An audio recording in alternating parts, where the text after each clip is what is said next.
Good afternoon.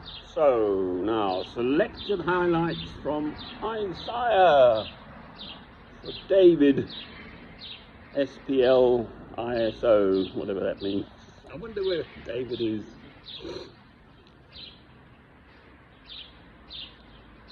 So this is Isaiah, who lived, 700 years before Christ, prophesying all this stuff. Glasses. So this is, as quickly as I can, I gallop through. Isaiah and his children as signs. The Lord said to me, take a large scroll and write on it with an ordinary pen. Maher Sha'ol Hashbaz. Right. Essentially, we've got to go and read this. Right.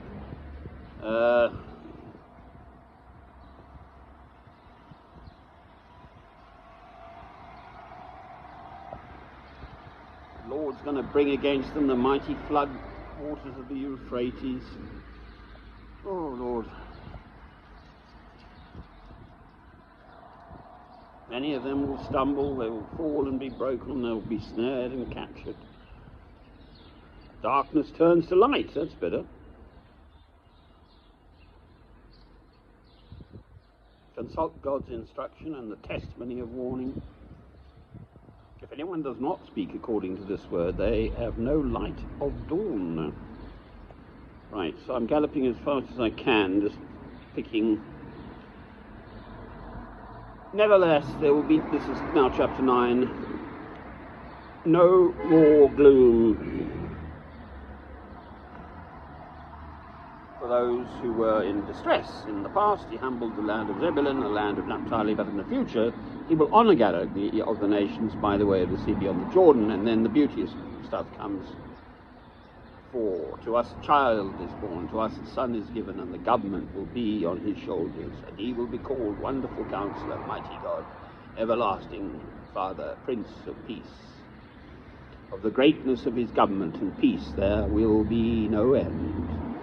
He will reign on David's throne and over his kingdom, establishing and upholding it with justice and righteousness from that time on and forever. The zeal of the Lord Almighty will accomplish this. That's Christ, of course, and echoed in Handel's Messiah. For unto us a child is born, unto us, that one, a son is given. Oh Lord, the Lord's anger against Israel. The Lord has sent a message against Jacob, it will fall on Israel. So, I'm just skating over this stuff. All of this you could discuss to the nth degree, but why have God's chosen people, the Israelites, suffered so, for heaven's sake? That's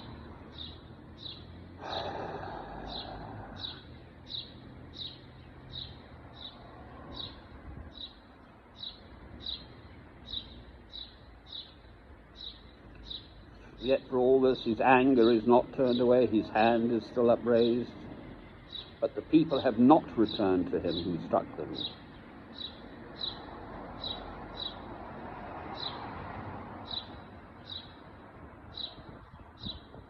Isaiah 10, woe to those who make unjust laws. So this referencing David again. Render unto Caesar that which is Caesar's. Paul speaks of in Romans abiding by the lawful authority of the state in which you live, and not opposing it. So for each passage you can find a contradictory one somewhere else. Woe to those who make unjust laws. So if those in power make an unjust law, then they are not acting as of from God. To those who issue oppressive decrees to deprive the poor of their rights and withhold justice from the oppressed of my people, making widows their prey and robbing the fatherless. What will you do on the day of reckoning when disaster comes from afar? And it just goes on, woe to judgment, God's judgment on Assyria.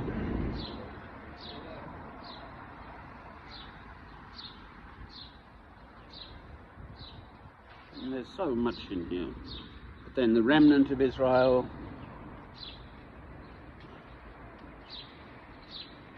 in that day, the remnant of Israel, the survivors of Jacob, will no longer rely on him who struck them down, but will truly rely on the Lord, the Holy One of Israel. The remnant will return, the remnant of Jacob will return to the mighty God.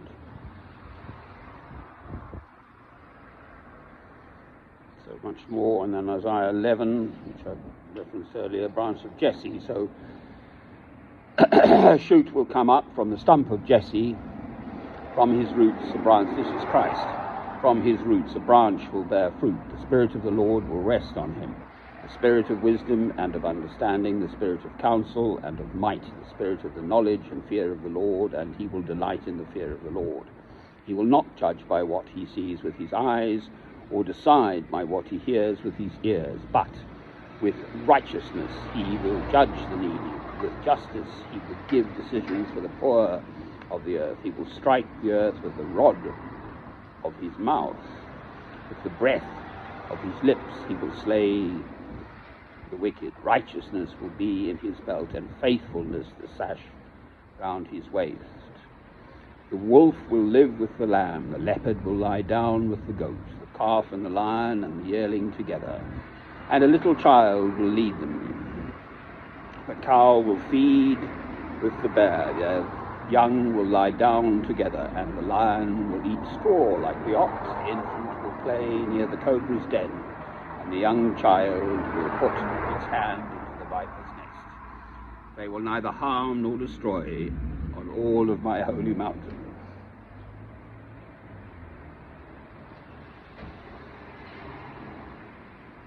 For the earth will be filled with the knowledge of the Lord as the waters cover the sea. And there's just more. I'm going to gallop into Isaiah 12 as well. Songs of praise in that day will say, I will praise you, Lord. Although you are angry with me, your anger is turned away and you've comforted me. Surely God is my salvation. I will trust and not be afraid. The Lord himself is my strength and my defense. He has become my salvation. With joy you will draw water from the wells of salvation. And then a prophecy against Babylon. This is 13 now, Isaiah 13. Isaiah son of Amos saw. So they're in trouble. Wail, for the day of the Lord is near. It will come like destruction from the Almighty. Because of this, all hands will go limp. Every heart will melt with fear. Terror will seize them. Pain, anguish will grip them. They will writhe like a woman in labor. They will look aghast at each other, their faces aflame. See, the day of the Lord is coming, a cruel day, with wrath and fierce anger, to make the land desolate and destroy the sinners within it. So this is the end times. The stars of heaven and their constellations will not show their light. The rising sun will be darkened, and the moon will not give its light. I will punish the world for its evil, the wicked for their sins. I will put an end to the arrogance of the haughty, and will humble the pride of the ruthless. I will make people scarcer than gold, more rare than the gold of Ophir. Therefore I will make the heavens tremble, and the earth will shake from its place at the wrath of the Lord Almighty, in the day of his burning anger. I think that's enough for the time being. So, there is prophesied 700 years plus before Christ by Isaiah this inevitable, quite frankly, descent of mankind into what perhaps we are experiencing right now. The end times, maybe. I don't know. I don't have any insight knowledge of this. I've already said it today. But not even Christ knew when, but to live one's life aspiring to Christ-likeness is the only answer. Did Christ have swords and stuff? Did he adopt military tactics? No, he went to the temple and he taught the elders, even at 12 years old.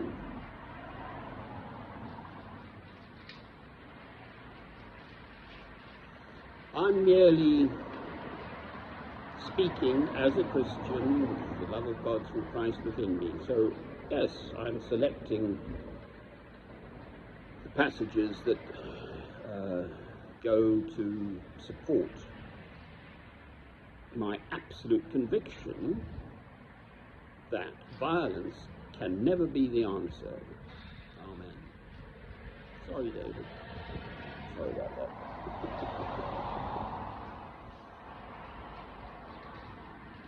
I have to speak about what I know. It's there. That Bible, one of the, the gathering dust in the corner. I've read the whole thing through any number of times, but I don't know it. I know a few passages, sort of absolutely. In the beginning was the Word, and the Word was with God, and the Word was God. He was with God in the beginning. Through him all things were made. Without him nothing that was made has been made. In him was life, and that life was the light of men. The light shines in the darkness, and the darkness has not understood it. So I know that one. Amen to that. Enough. This is in case I get lost. Here's my hope. That's so heartfelt.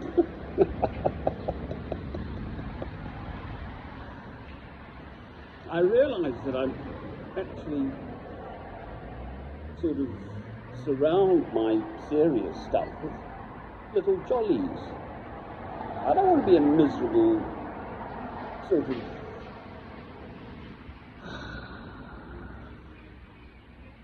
every human being has the capacity for this love.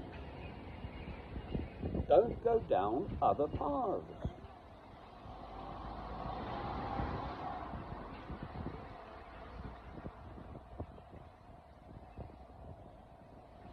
In one's own way, reverse the centuries of human history behind you and yours and your country and so on.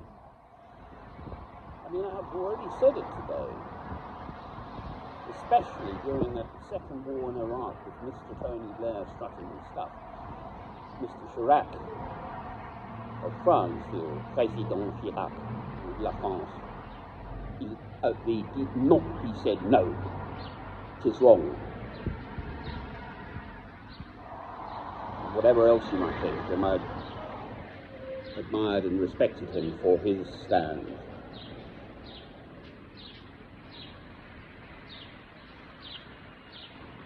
Yeah, the sparrow. Right, we're off to